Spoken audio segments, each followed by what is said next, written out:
We've seen in the news this week, in the Middle East, in Israel and in Palestine as well, there's a ceasefire that seems to be holding hostages, and prisoners are being swapped, reunited with their loved ones and their families.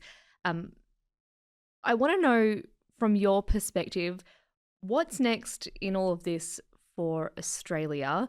You vowed to revoke Australia's recognition of Palestinian statehood, writing to the US Republicans to flag the coalition's position. If not a two-state solution, if not Palestinian statehood, what is it then that we move forward to make sure that what we've seen the last 2 years in Gaza never happens again? I do want to see a two-state solution. I want to see that happen at the right time, which is at the end of a peace process, not during a process which wasn't about peace but was about terrorists, Hamas, in charge in the Gaza Strip and all of the evil that was wrought under them. I do want to see a two-state solution. I am a friend of the Palestinians. I'm a friend of the Jewish people.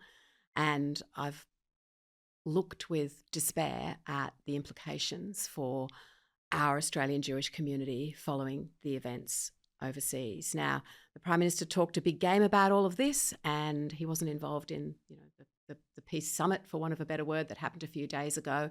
I'm not saying that to make a partisan political point. It's a fact. Yes, what I am saying is that there was never going to be a peace, and it was brokered by the US.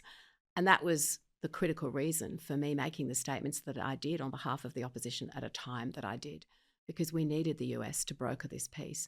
They have. It is happening. I and everyone I know is desperately hoping that it stays together. And with the involvement of so many other countries, there's a real chance. And we're seeing the hostages released. Sadly, some are no longer alive. We're seeing humanitarian aid flow into Gaza. We're seeing the war end. The next step is to build the enduring peace.